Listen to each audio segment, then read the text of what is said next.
if you remember the Ranger walk with a photographer, and he was talking about the sad story of the last ram in Rocky Mountain National Park and how it was just so forlorn and thought it would just take its own life because it was standing there up on the precipice, and a convertible drove by, and on the radio they were playing the song, "There'll Never Be Another You." Oh my gosh. Goodness. That's just awful. Immanuel Kant once said, "We can judge the heart of a man by his treatment of animals." Let's update that 18th century language this way. We can judge the hearts of people by how they treat animals. In our last episode, called Companions, we talked about the animals that have lived in our homes over the years. That episode ran about 27 minutes, but the conversation ran on a few hours more. Today, I've culled together a few bits from that conversation that can serve as a starter ethic for how we treat, or how we ought to treat, animals. Immanuel Kant also did not think animals had a moral status, but since then we've developed the field of ethology, or animal behavior, and we've learned to ask some important questions. In our dealings with non-human animals, which practices are acceptable? Which are repugnant? Should we use them for food? For entertainment? What about zoos or wildlife parks? What about medical research or product testing? Before I promise too much and introduce an episode we haven't even recorded yet, let's pause that very large topic and listen in to some of what we've discussed so far. We join the conversation already in progress.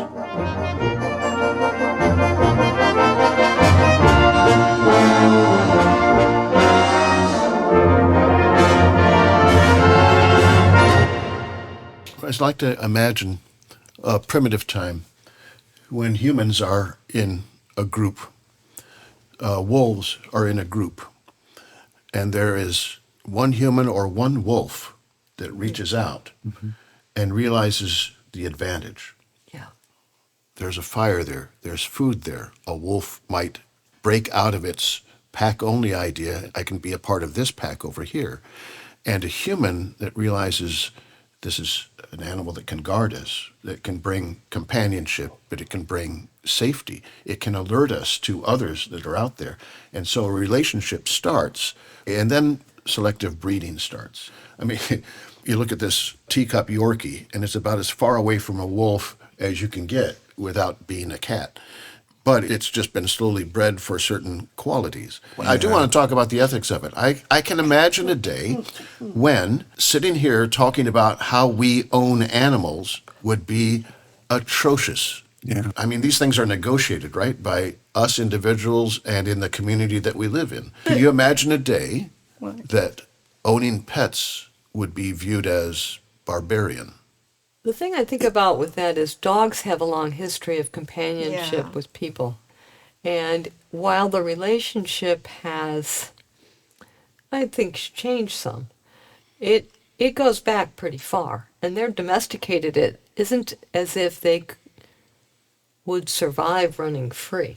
Yeah. So I think when you have a domesticated animal like that as part of your family, it's a different ethical situation than if you bring in something from the wild into your house or into your control and try to shape it out of its natural state. They imprint on you too. Like there's something in the dog, like they imprint. And I mean, you hear stories about dogs that will get loose and then they will travel long distances to find their home, to come back to their owner.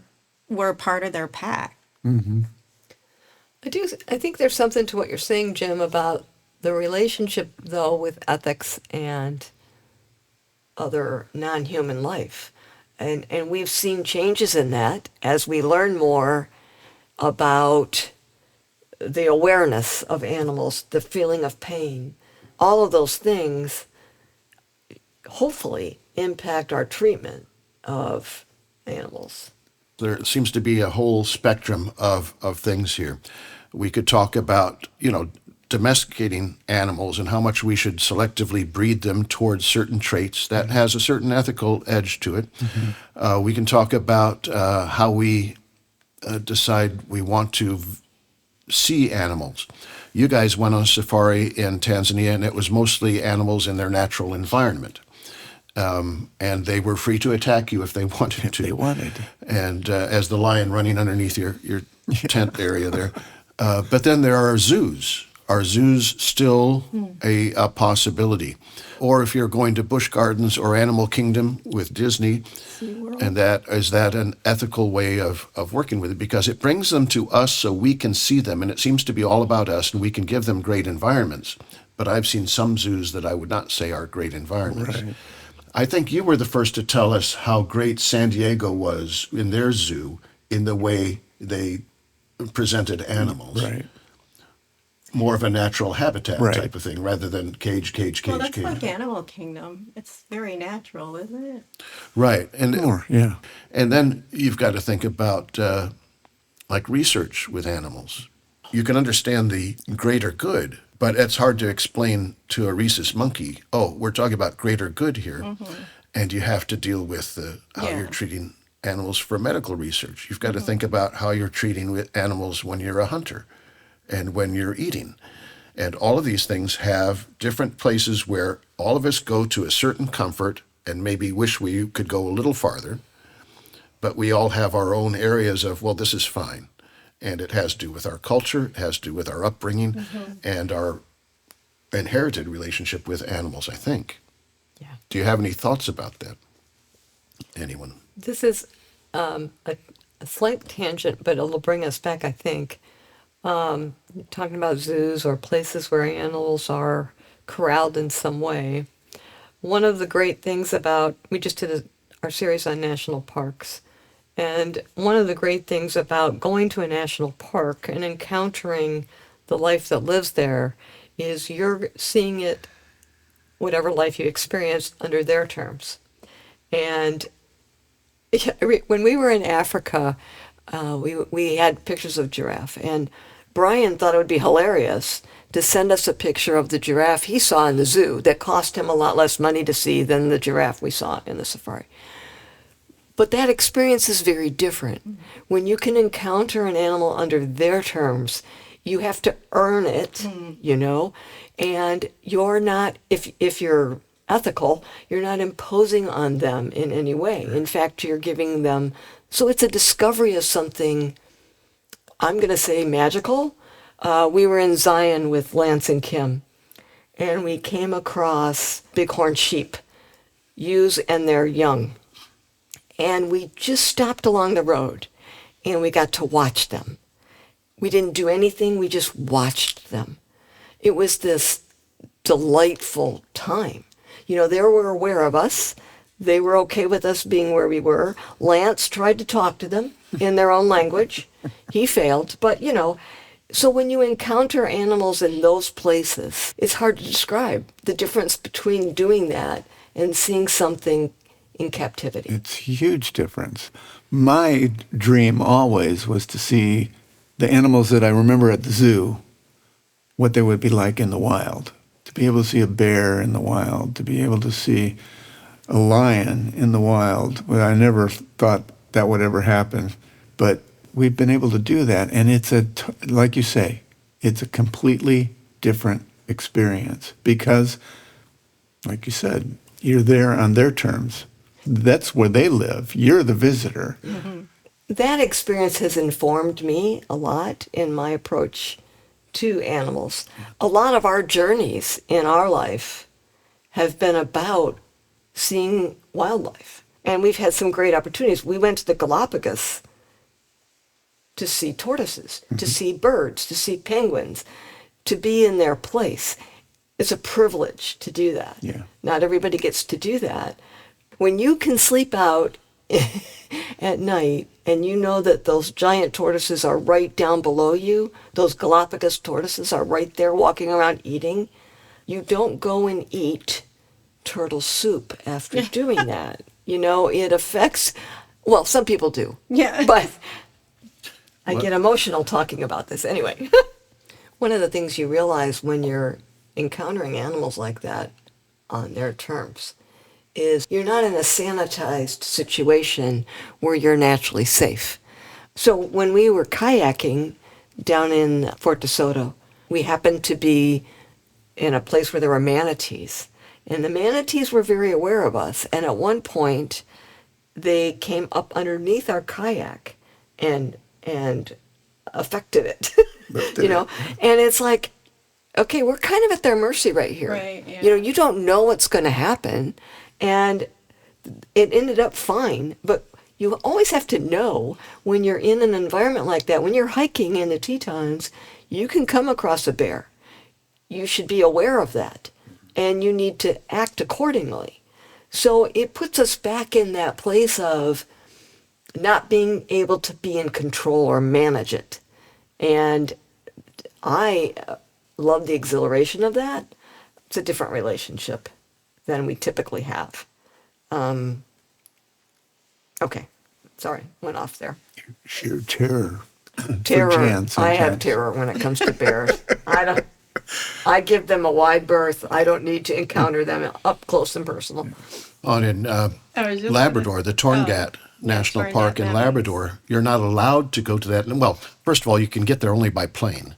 Horngat Mountains was just recently, it's the newest national park. It's a World Heritage Site. It is the raw bones, like it's as primitive as it gets. Yeah. Right? There's just no roads anywhere. It's very wild, but you're not allowed by law to go there without a bear guide, someone who is armed, because the polar bears that are there. Yeah, and it's a native, because First Nation people have lived there for thousands of years, and you have a guide from one of those tribes that take you up to protect you from the polar bears. Yeah.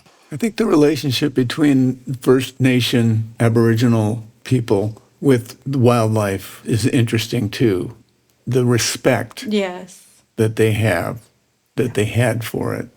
You know, when you take a life, you're thankful to the animal for giving its life for you. That's a little different than the way we mass Yeah, there's farm, you know, right. It's like animals. there's a sense of there's value to this creature. Right. And you don't just, it isn't just something. And they use for it all. sport. They use everything. Yeah. You know, they don't waste things like we tend. Yeah. Whenever Jim puts on one of these wildlife programs, I'm like, I can't. Because there'll be like, this bear just came out of hibernation and has to feed her young. And she's coming up on this other animal. And I'm like, no, but that other animal needs to live. But that poor bear is starving to death. And I'm just so torn. And I'm like, I can't watch this. I have less problem with that in nature than I would with humans and hunting animals. Oh, always. Yeah. Yeah, that's a natural thing. But then again, humans, since the beginning of time, have been killing animals for Right. food. So it's different today. Well, and the ethics of killing animals has changed too, and how it's done. We have very good friends who hunt. Bev and Kent hunt, and they live off of the food they hunt, and they're ethical in their approach to it. They're not raising cattle in a feedlot and then taking them to a slaughterhouse. It's a very different. I mean, I personally, I'm thankful at this point in my life to not eat meat, but I respect Bev and Kent's approach to hunting. When we were in the Pribilof Islands, we saw the seal hunt. That was hard. I mean, that was very hard. But the native people have been doing that for years. It's very regulated. There's a veterinarian on hand that watch the whole process. They can only harvest so many and certain kinds of animals, of the fur seals. You know, it's hard to watch, but Yeah. it's their culture. It's part of them. They don't waste anything. They use it all. But in our culture, it's hard to get your head around it and know, is this okay? Is it not okay? I don't have an answer all the time. Well, with Bev and Kent, it's a matter of they're doing it themselves. They're not hiring someone else to do the killing for them. When you were going by the feedlots this summer and you see how the animals actually have to live and what they have to go through, and plus the enormous amount of methane that is being poured into the atmosphere because of the way we manage animals. For instance, the leaf blower that we're listening to right now, he with his boys will go hunting. They don't need it to sustain anything. They're learning a skill, and this is fine. And they probably have a closer relationship with those animals than I ever would, who would only, hire someone to go and do that for me so that I could eat. So who is the ethical one there? The one who does it themselves or the one who hires someone else to do it for them? So the ethics are not a simple, let's go with all the nice fluffy things and then blame everyone else who goes hunting.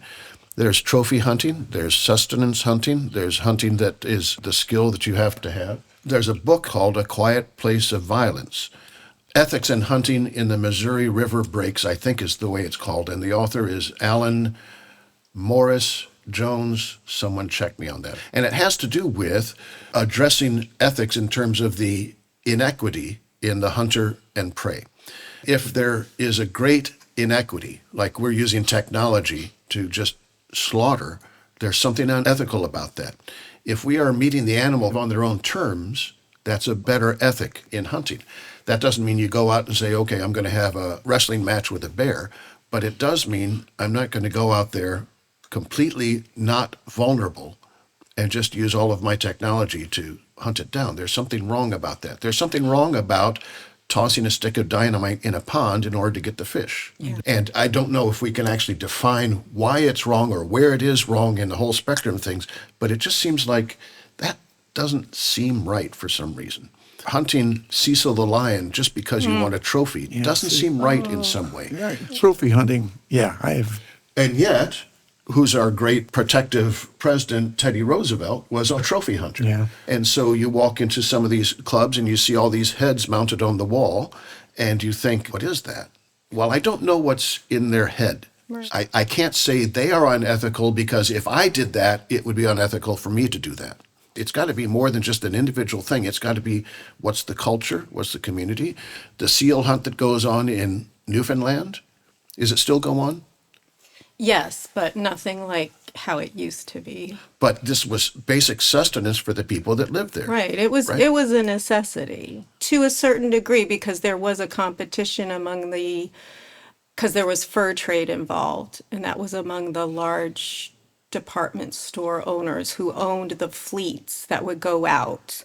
But every part of the animal was used. And for fishermen, it was finally the winter was over and people were down to their bare minimums and they needed the hunt to bring in staple items and food. And so in the spring, they're out on the ice risking their lives. Yeah, very dangerous. My go on the hunt. Grandfather did it. In the summer, they're fishing, risking their lives. Yeah, out on the North Atlantic. It's not these great trawlers that are just taking everything off the Grand Banks until the moratorium. The moratorium came in. When we were there in '85, there was rumor of this moratorium coming. Do you remember that? When we were up in Newfoundland, and they were talking about the possibility of what happens if they close down all the fisheries around here. Okay. And it did happen because you have like in 1990, I think. The Grand Banks are in international waters, but the populations on which Newfoundland depends are part of the waters that also include that. And trawlers would cross over the boundary line and come in and basically rape the Grand Banks, which was Newfoundland's fishing ground. And then the winter comes along, you're lucky to get a moose. Yeah, that would be done in the fall. Me being a city girl, a St. John's girl, I didn't see that aspect of it because we went to the grocery store. When my mom was living, we call it out around the bay, her neighbor across the street, they lived off of what they grew in the summer, and they would store and then they would hunt. Was that Mark who lived right across the street? Yeah, Mark and Joan. Joan, yeah. A lot of people still who live outside of major areas. But it's nothing like before 1949. People literally will be just trying to survive through the winter and stuff. These days, hunting has become almost necessary in some human hunting in some places because what we've done to predators. Wait. We need to reframe that. Human hunting. Oh, Oh, is that what I said? Human hunting? I didn't even. Hunting by humans There you go. Yes, thank you. has become necessary in some places because we've just totally decimated the population of predators, Right. the major predators, which we have always thought of as evil because they Yeah. kill the poor, they kill Bambi and her friends, but then they run rampant, they repopulate, overpopulate, and then they destroy the environment around them because they overeat, they Is that overgraze. why they reintroduced the wolf? Was it in Yellowstone? Yes. Yeah, Yes. Yellowstone, and the relationship between moose and wolves has been studied for a long time in Isle Royale National Park. The moose traveled across on the ice one really bad winter, and they just decimated the island, and then they got sick because there wasn't a lot of food and nothing to get the weaker out of the population. Then the wolves came over, and after that, There was a balance. there was a good balance that was established. A lot of times the problem with reintroducing wolves, is caused by the inconvenience it causes to ranchers. When Bev did her study for her master's, she worked on the idea of reintroducing wolves to Rocky Mountain. And really it came down to ranchers not wanting that. Not because the wolves were seeing as bad because of eating Bambi, but because the wolves were going to take from their Cattle. Right. cattle. Money. Yeah. Yeah. Yeah. I think it's interesting in the ethics thing to look through the eyes of children. Kids don't always know where their meat comes from because we've renamed it. We've called cows beef. I'm thinking of Matt. I'm sorry. Bargatze. I'm Nate Bargatze. Washington's Dream. Okay. I'm sorry. You just Yeah. hamburgers. I was not on a really good point Yeah, here. That's right. Buffalo wings, our chicken. our chicken. Sorry. What's in a hot dog? Nobody knows. Nobody knows. Sorry, Jan. I thought I was thinking I'm the just same picturing thing. this happening to anybody else at this table. Well- Pigs are pork, chicken. Anyway, my point is kids sometimes become appalled when they realize that what they're eating isn't just some foreign substance. It came from that animal that they're looking at. And I think that's a kind of a wake up for all of us. You know, you're eating something that was a sentient being. I think each of us, 4 different people around the table, would each have a threshold, ethical threshold, that they would say, I can't cross this line, I can't cross that one. And then it's a matter of, do we hold other people to account for the way we think ethically about anything in our lives? It's always come from, if I were to do that, I would be right or wrong based on my own things. Therefore, if that person is doing that, I can impose on them my own ethical standard and say they are right or wrong, or they're just wrong to do it that way. Not just with animals, but with everything we see in life, with every comment someone makes, with anything that comes along, and we say, why am I reacting to this person this way? Perhaps in their point of view, in their world, this is a perfectly valid idea. And with that, we've set the stage for a future detailed discussion about ethics and how our ethical points of view might have changed as we've been making our way. I'll see if I can get the band back together so that we can have that discussion and put it into an episode in the not-too-distant future. To conclude today, we lost a friend recently, one of our guests this season on Making Our Way. He was a member of the church Jan and Rob attend, and I thought they would like to offer these closing thoughts. This last week, we lost a very dear friend from our church. He was a World War II veteran. His name was Neil Ducharme. And he was what our friends and we agree was just a very genuine person. Every time we would walk into church, we would greet Neil. He sat in the back pew because he was not a person to be up in front. That's just who he was. And he always greeted us in this genuine, like, I couldn't be more happy than I am right now to see you. His mind was so sharp. At 100 years old, He always knew everybody that was in the room. He could name them all. He knew details about what happened in the war 60 years ago. And he was part of the Japanese theater. And I remember asking him, after the war, he was part of the occupation force in Japan. And I wondered if he had any, feelings, negative feelings about the Japanese people. And he said, no, he loved the Japanese people. They were beautiful people. And that's the kind of guy that Neil was. He thought people were wonderful. He loved to meet people and he loved to greet them. One of the things Rob and I are doing right now is we're learning to play cribbage. And cribbage was O'Neill's favorite game. And we're sad, first of all, at having lost him last week, but also because we never got the chance to sit down and play cribbage with him, because I'll tell you, he would have cheated to help me. And that just makes me smile. If you're interested in the podcast we did where we interviewed Neil, I would highly recommend going back and listening. You will be inspired. There were two on November 13th and November 20th, and they were heroes in honor flight. I know you'll be proud of the service that somebody like Neil Ducharme gave for his country.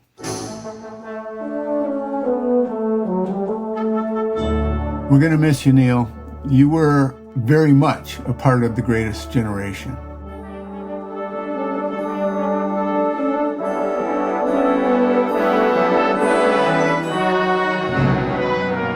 Master Sergeant O'Neill Ducharme. I wish you would just call me Neil. I want to thank you Why? for your service and your sacrifice. It's like I told you before. Now, don't take me too serious. You're not only beautiful, you're precious. Well, thank you for that. Thank you for your friendship Okay. and taking the time to do this with us today. And welcome home. Thank you. Thank you.